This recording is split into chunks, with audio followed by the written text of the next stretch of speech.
You're going to want to hear what I have to say in regards to this comment because this subject comes up often. The premise of the comment is that Harbor Freight versus Snap-on, and Snap-on is better because it supports the USA and Harbor Freight only supports China 100%. So let's read his comment. He says, we were talking about supporting a company, Harbor Freight, that has 0 manufacturing plants in the US and supports China 100%.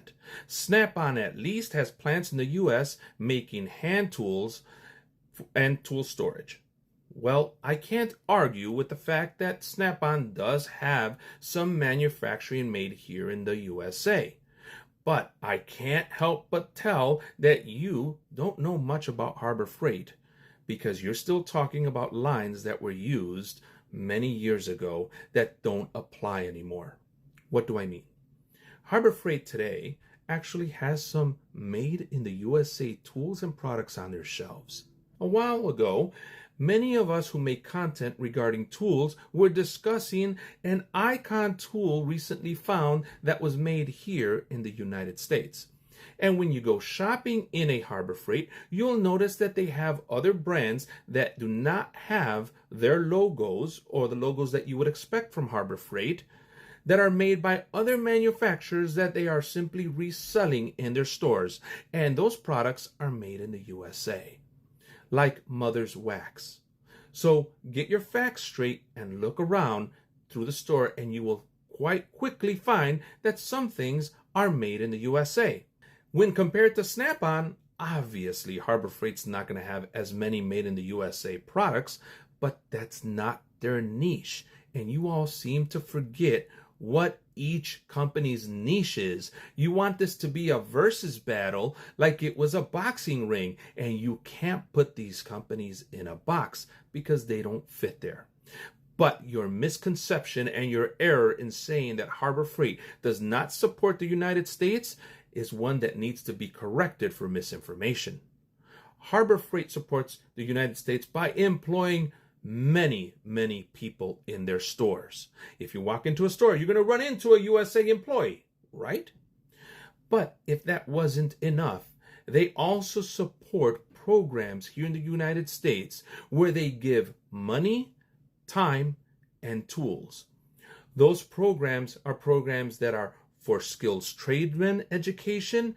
Then you have first responders and veterans. Have you looked at their page lately and found out how much money and time they have given to those programs? It is actually their CEOs kind of push to do and be involved in that. Now, the other thing that you tend to forget is that Harbor Freight filled a niche for many of us that were kind of out when Sears fell through the cracks. Sears fell through the cracks because of mismanagement and because many of you touting your I Love USA tools didn't support it enough. And why? Because their prices kept going up. There even was a point in time where people were saying, man, I might as well just invest in Mac or Snap-on at this point because these prices are getting ridiculous. So before you come touting the American flag and saying pro-USA tools only, you better really understand what you're talking about because they do support quite a bit of United States employees, programs, and benefit many people like those first technicians, their first day on the job that have to have a full toolbox to work. They can't afford Snap-on. I sure couldn't.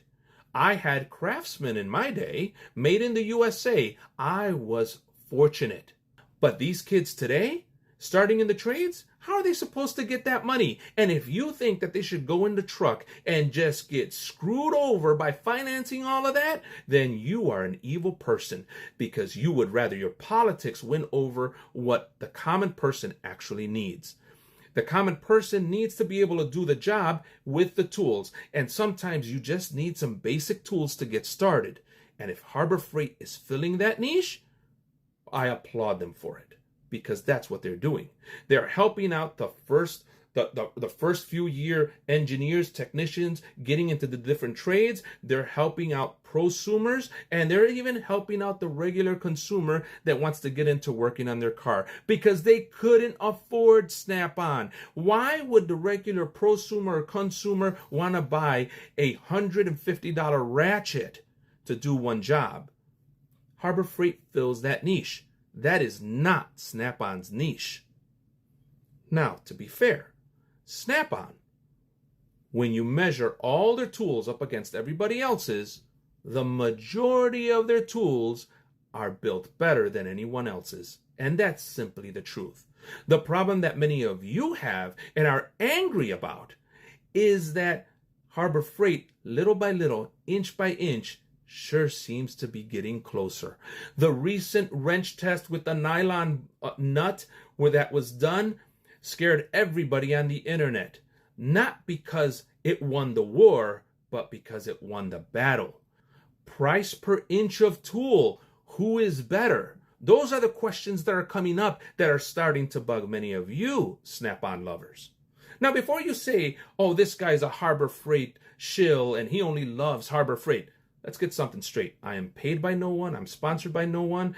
Any tool review I make, I buy the tool and review it. Harbor Freight is not paying me. Snap-on's not paying me to make this post. I love both companies equally, and if you research my social media, you'll see me buying lots of Snap-on and lots of Harbor Freight because I love both companies and I love what each has their niche for. Snap-on also supports China because if you look at any tool that they have that has any electrical or electronics, guess what it has? Made in China inside of it because it has rare earth metals, capacitors, memory, CPUs, any of that. It's going to be made somewhere else than the USA. Now, could Snap-on afford to have that made in the USA? Yes, they could. They could have that made in the USA. It doesn't have to be made in Taiwan or China. They could pay for it, but the price would be even more astronomical. So in order to save you, the patrons, they have it made somewhere else and it comes back. Is it made in high quality? Absolutely it is. At the end of the day, we are better for having both choices, Harbor Freight and Snap-on. Because when you think about how your career progresses from starting out and not sure about being in the career that you're in and having to buy tools for that career, you want a place like Harbor Freight that fills the hole that Sears Roebuck Company left open. They fill that. A technician, an engineer, or somebody that is getting into a career where you need to buy tools can buy Harbor Freight. And as their career progresses, they can learn to invest in better tools that fit their needs specifically.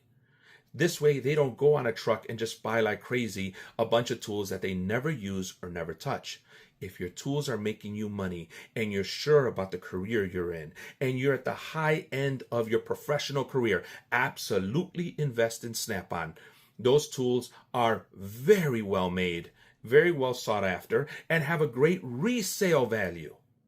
Now, for those of you that are going to jump in the comments and say, well, you could save a lot of money by going to pawn shops or buying on sale at Facebook or all kinds of places. Be sharp about what you're saying. That's going to work for only a small amount of individuals. The overall amount of people that are going to be getting into a career where they need to buy tools can't go ahead and say, I'm going to go buy them at the pawn shop because they're not always there. They're not always available. And you can't have everybody running to the same pawn shop now. So they are going to get on a truck. Be happy that you have both choices. I love both companies. But what I don't like is misinformation.